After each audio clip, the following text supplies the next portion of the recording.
Hello and welcome back to the Alchemical Arts. Hope everybody is well today out there. It's ready to get stuck into some more pigment making. Today I'm going to be doing a bit of a follow-up to the charcoal black that I tried to make a couple of months back, where I took that lump wood charcoal and I ground it up and did a bit of washing, and ultimately the charcoal wasn't carbonized enough, so it ended up being this sort of black brown kind of pigment. It wasn't very much a pure black, and it was kind of more difficult to grind up than I thought.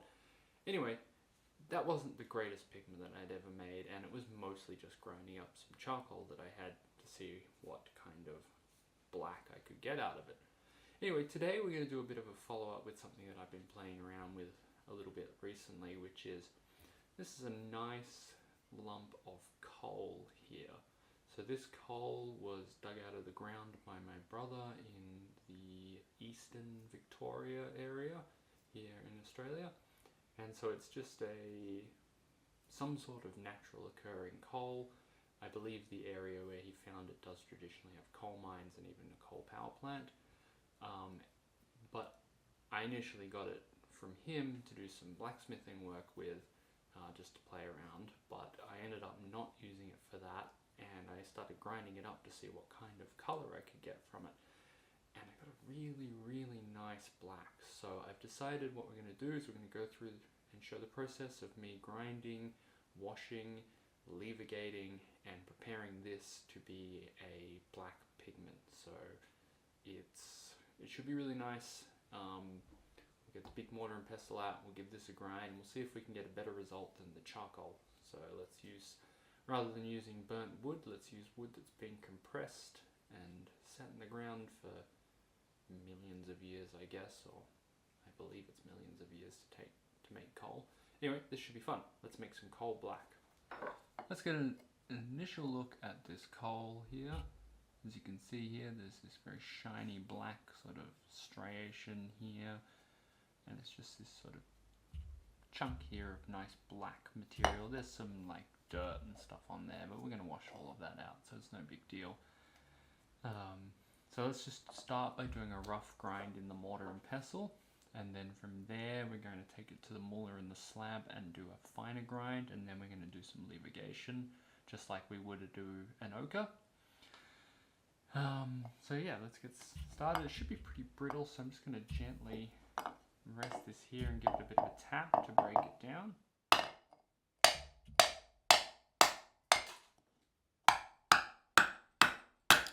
There we go. And I think this, for demonstration purposes, oh, that's really cool. I think this will do for our sort of demonstration piece here, and we'll keep this nice big chunk just as a display piece. So let's get into grinding up this coal. Alright, so I'm just going to do some general, it's going all over the place.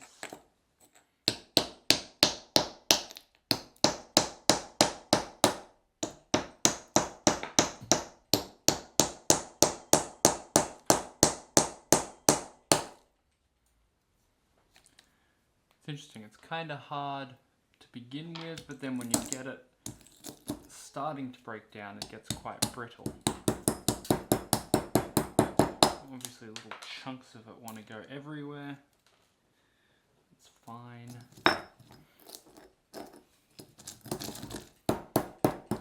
Might do a bit of cupboard.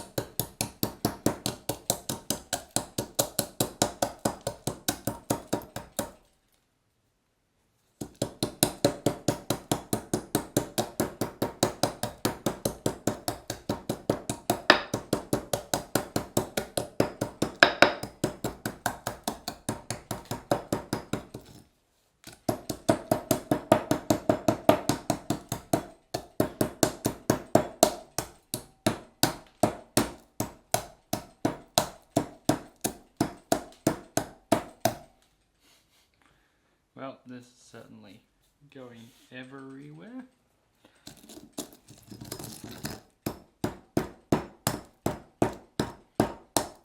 But as you can see, reduced it down to these chunks here.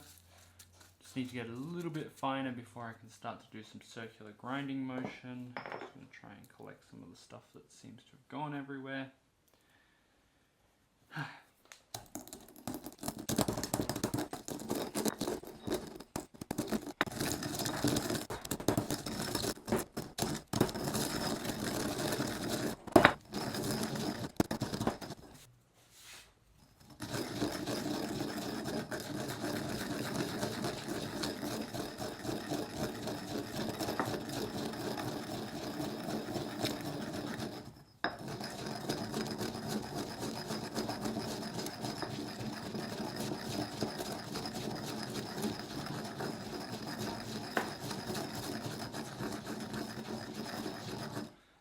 So you see, a couple of minutes of grinding and it's sort of reduced down to a meal,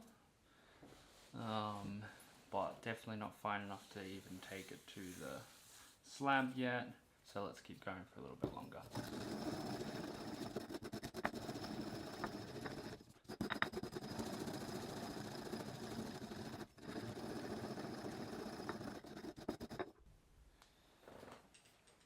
So I've done the rough grind in the mortar and pestle, and now we're going to tip it out onto the moor and the slab here. As you can see, it's still quite rough, but what we're going to do is we're going to add some water. We're going to do a wet grind to get it very, very fine, so that's interesting. It kind of repels the water, and I think that's because of the kind of oil content that's in the coal. Yeah, repelling the water a little bit, but we'll persevere and mix it in. Interestingly enough, or ironically enough, I got this coal as a Christmas present from my brother, which I figured was quite funny because normally, you know the old joke about getting coal for Christmas, but for me this is actually a valuable Christmas present because I find this very useful and very interesting. So now that I've got it roughly wet, I'm going to grab my moolah and we're going to start grinding this down into a very, very fine paste. So you can see how granular it is at the moment, but we'll give this a nice long grind and we'll get it very, very smooth.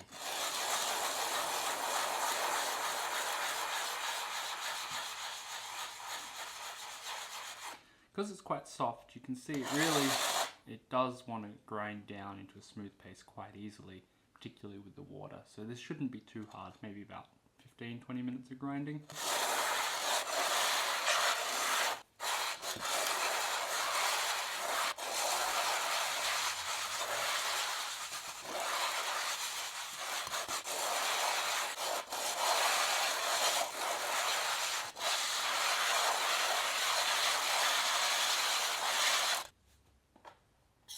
Okay, so after grinding for what probably is at least an hour now, we're at a point where, as you can see, it's a reasonably smooth mix, but you can still hear and you can still see there are some granular bits in there, which I can work out, but I think I would be grinding for a very long time to get those last few bits out.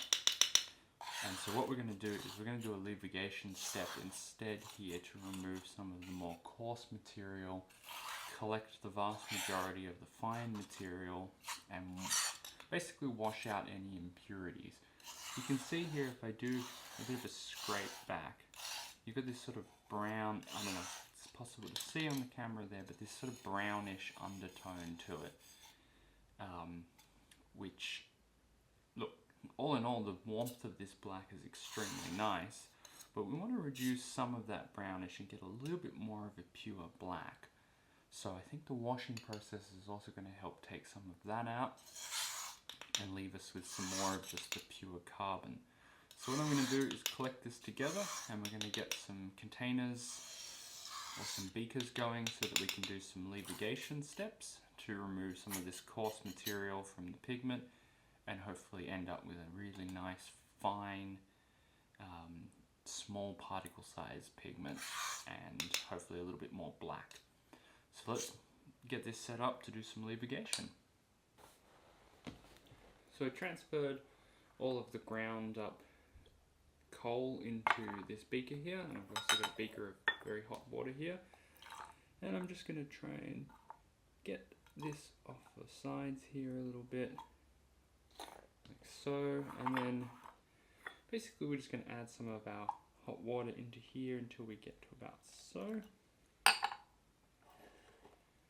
And then all we're going to do is take something to give this a bit of a stir. We're just going to do a levigation process like we would normally do with a ochre pigment, where I'm just going to give it a stir,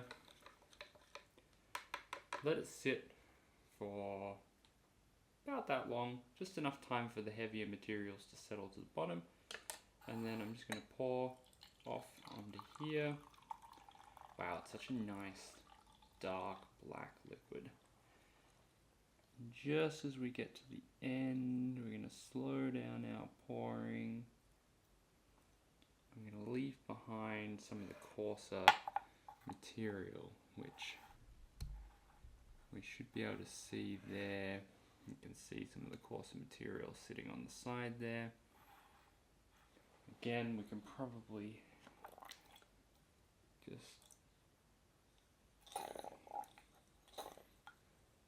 get that off like that. Now I'll pop this one to the side, and we'll bring in a slightly larger beaker here.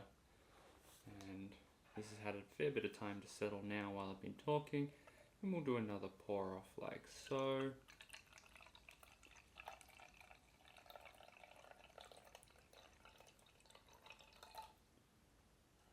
And I think I'll stop there, leaving a bit left behind. And we'll actually just get a bit of extra water here.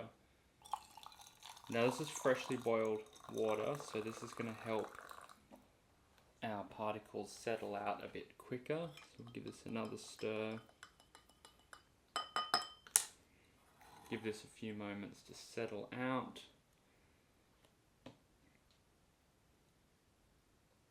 That should be good there. And then we'll do another pour.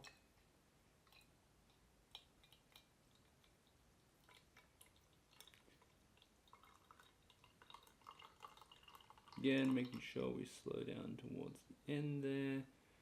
We're just trying to trap some of the larger particle sizes. There's sort of an oily residue that's floating up to the top here, which you can see a little bit of it on the side there, which makes sense because there's, you know, a bit of an oil content probably in the coal.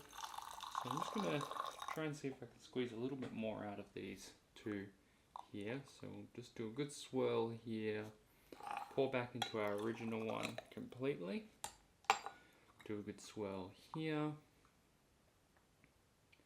let that sit for a second, just so that we can get the heavy stuff to settle out, and then we'll pour across. As with levigating, the more times you do this back and forth process, the finer the material is going to be. And you could even take some of this coarse material and take it back to your grinding slab and grind it up a little bit more. And we're going to let this one settle out before we transfer into here. And then once we've transferred into here, we're probably just going to let this completely settle out, tip off some of the excess liquid, and then we'll filter and see how we went in terms of reducing the particle size. Again, you can see all of that there. That's our coarser material getting left behind. I'm pretty sure we've got some coarse material gone through into this as well, but all in all, we should have reduced it a fair bit. And then the next step, once we collect and filter this, is we can grind the last of our pigment down again. and we should get a perfectly fine pigment. We can even run it through a very fine micron mesh sieve. But part of the other process we're wanting to do here is we're wanting to see what kind of liquid comes off in terms of washing. So whatever's soluble in there. So obviously the carbon in the coal will not be soluble and will remain solid, but there'll be all sorts of other materials that the hot water will dissolve and leach out that we're going to pull off when we filter this. So I might set up the vacuum filter and pull this all through, and we'll see what we get in terms of our excess liquid and whether or not we have achieved a fineness of particle size with our coal here. So let's get the vacuum filter set up and we'll see you in a sec.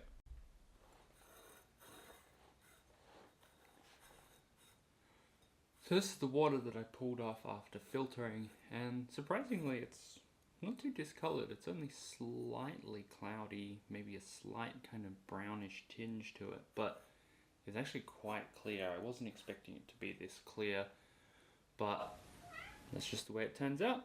So we'll move to assessing the pigment and seeing how we went with getting it down to a fine state. Okay, here we are after filtering, and it's interesting. I don't think I levigated out as much of the coarse material as I wanted. As you can see and hear, there's still a little bit of gritty coarseness. It's not perfectly smooth, but it is better. And also, interestingly enough, I'm not sure how much the washing of this really did that much either. We must have taken some insolubles, or some soluble material out in the hot water. But, I mean, we have reduced the fineness overall. It's just not perfect. So let's get back in. I might do a little bit more grinding just to reduce the last of that particle size down. Hopefully it's easier now too.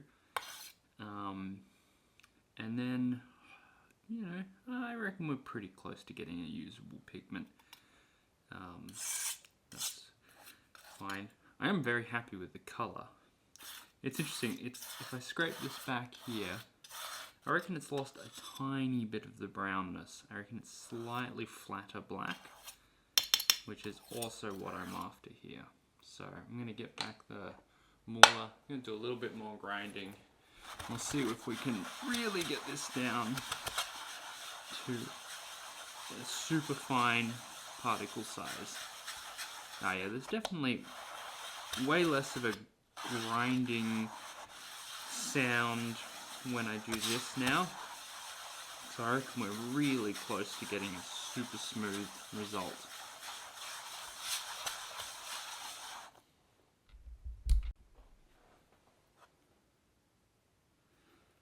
So after a reasonable amount of grinding,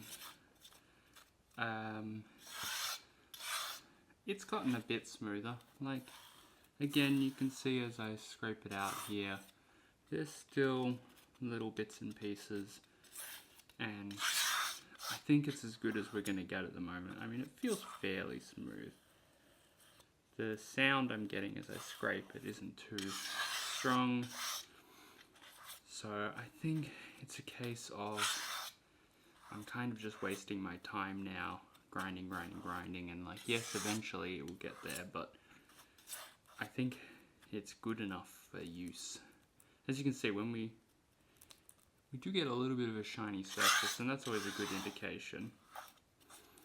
So all I'm going to do now is let this dry, and then I'm really keen to see what this looks like in binder. So I'm going to do half of this as a watercolor and half as an oil, and we'll do some paint outs to have a look at the color.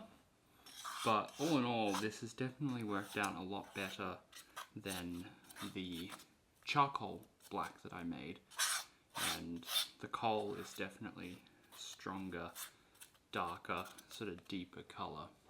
It's really velvety. It's got this sort of really nice velvety quality to it, and I think even not reducing the particle size to perfectly smooth is actually in our favor, because it means that the surface has a slight speckling quality, which will actually make the black appear more matte rather than being perfectly spherical, tiny particles, which would give you more of a gloss finish, which would make it less black. So this actually might slightly work in our favor, having this tiny bit of texture in here. It's not so much texture that it's going to be a nightmare to paint with, or at least I don't know. I don't think it's going to be. We'll find out soon once I make this into a paint. But yeah, I'm going to take this whole plate outside and just leave it in the sun. That should dry it off really quickly because it's black. It'll absorb all the UV light, heat up and evaporate all the water very fast. So we'll be back shortly.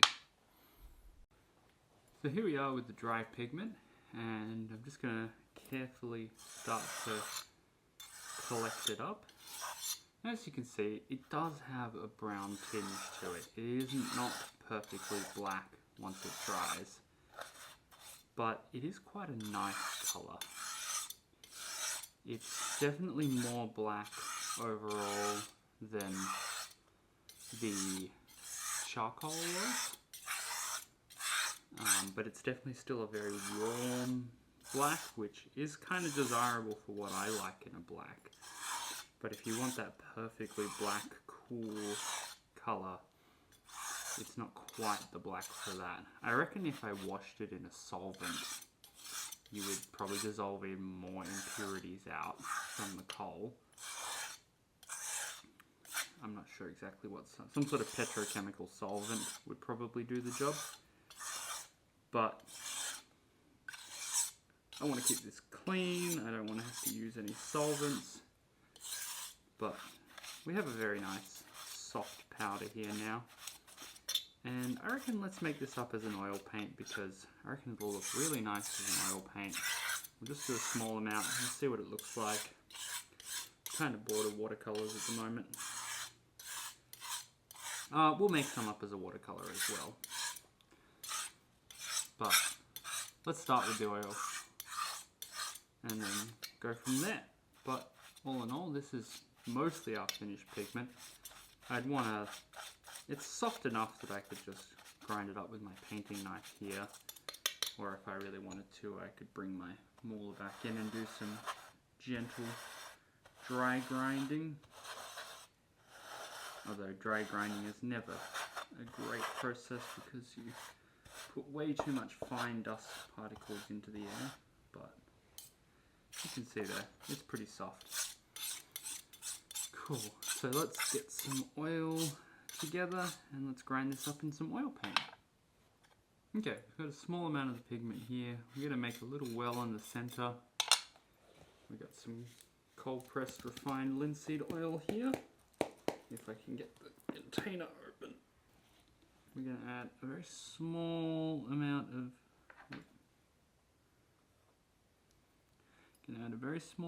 of linseed oil.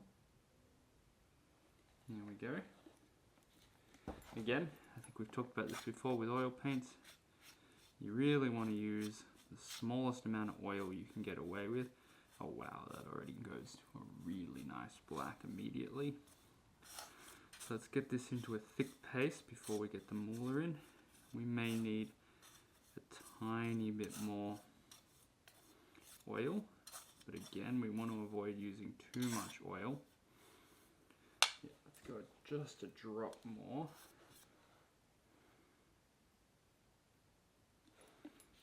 So I'm actually just going to grab the spatula here, grab my oil like that. That's probably good to begin with.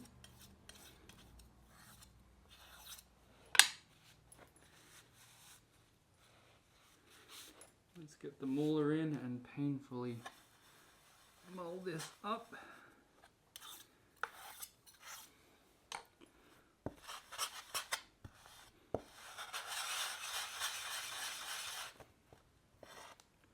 Don't worry if it looks too dry at the moment. The whole point is to get this into a nice paste.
think we can afford to bring a little bit more oil into the mix there. There we go.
So I finished making it up as an oil paint, as you can see here. I've got on the spatula. We've got a reasonably shiny, sort of silky finish to the paint. I'm just going to spread it out carefully to the side here. It's very stiff, which is good. You want your oil paints to be fairly stiff. I mean, kind of buttery is where you really want them to be. But this isn't an oil painting tutorial.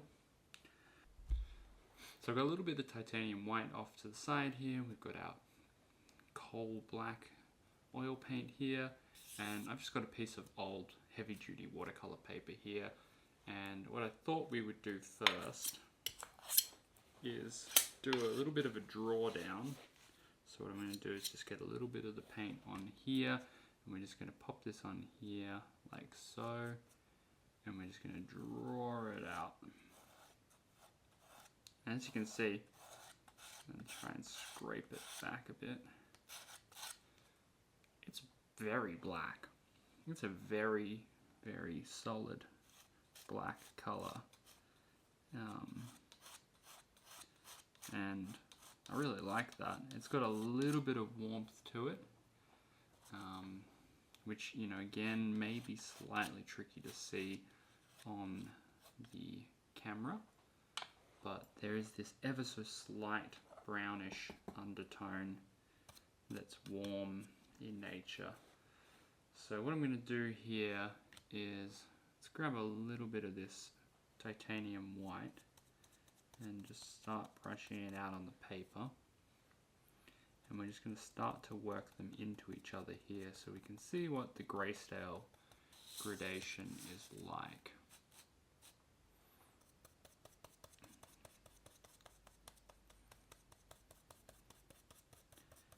And you know what? It's actually cooler than I thought it would be. It's making a fairly nice cool grey there, you can see, as we sort of gently mix the two into each other. Let's get a little bit more white. Let's really brush out. Just clean my brush a little bit.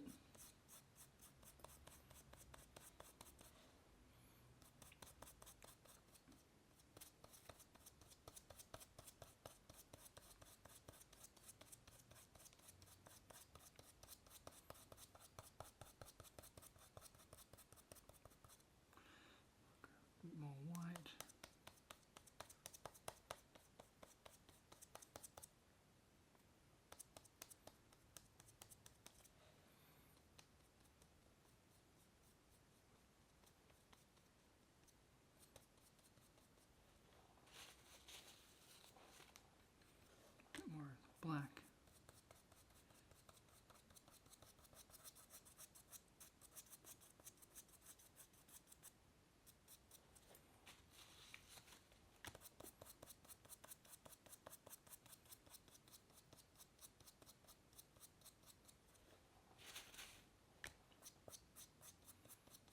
Obviously painting oil paint on watercolor paper is not ideal, but we're just trying to demonstrate here. There are really nice sort of slightly warm grey tones to it, but it's certainly very definitively a black in the oil. It's a nice deep velvety black there. And because there's a slight coarseness to the pigment particle, you get a very matte finish. You don't get a very glossy finish. There is a very low oil content in this. So it's nice. I would paint with this for sure. It's a nice deep black, but with enough of a warmth that it doesn't become too cold that it kills all the colors. Let's do on the other side here. I already have taken the liberty of making this into a watercolor paint the other day with some of my previous tests with this pigment. And so let's brush out some of the watercolor here. And so get that, we'll just get some water into it here so we get a nice amount, and then we'll just start working out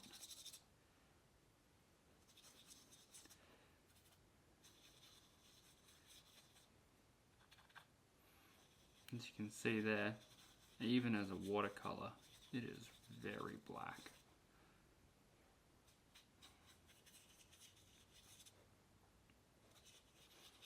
But it also still retains that beautiful warm characteristic. And it's got a little bit of a granulating characteristic as it seeps into the paper.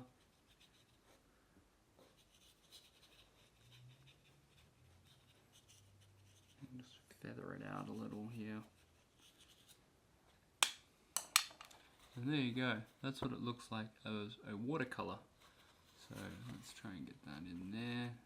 And we can compare. Obviously it's so much deeper and darker as an oil, and as a watercolor you get a lot more pronouncement of that sort of browny warmth coming through that you don't get quite with the oil, but it's still more on the black side of things than the charcoal one that we did that was a lot browner. This is also darker and more flat black than a Mars black would be. But yeah, I'm pretty happy with how that turned out. So it just goes to show there are plenty of uses for scrounging materials, and coal is no exception. Well, that brings us to the end of this episode. I hope you found this an interesting process and an interesting follow-up to my previous sort of experiments of making black pigments by basically just grinding up stuff. So, you know, the first one was just grinding up charcoal, and we got okay results with that. And then this was just grinding up natural coal as it comes straight out of the ground and giving it a slight wash with some boiling water. And look, all in all, the grinding process was slow and laborious, even though it was a very brittle product. But the results are fantastic. It's a really nice, deep, rich black that doesn't have the cold deadening factor, I guess, that a strict carbon black can sometimes have. Even though it is largely just a carbon black, whatever else is in there, the impurities in the coal, gives it a bit more warmth and a bit more life, which, you know, if you're like me and you really like the 16th century old masters, then you really like your sort of grimy, oily, warm, glowy, dark tones coming through, particularly in your oil painting process. As a watercolor, it also is a really nice deep black. If you really want that perfectly deep black but still have that tiny bit of warmth in there, it makes for a beautiful watercolor paint, very strong too. In fact, if you're interested, at the moment on the website I have a small limited edition run of natural lake pigments made up as watercolors, and the carbon or the coal black is in that set at the moment, and I should be releasing a little bit more of this coal black as a watercolor onto the market, just because I think it's really interesting and unique. And I have no idea whether the quality that you would get, or qualities I should say, that you would get from different bits of coal from around the world and how this compares to other pieces and stuff like that. So whatever these pieces are that I've got, they're working well, they make great pigment, they make great paints. There'll be a link in the description to the store for the Alchemical Arts if you want to look at the watercolour sets I've got available at the moment. They're largely made up of lake pigments that I've been experimenting with for the upcoming course on lake pigments that I'm working on still. But I'll be doing an update video in a couple of days of what the Alchemical Arts has been up to. Anyway, that was the coal black, and enjoy, and good luck with your own colour endeavours out there, and we'll catch you next time.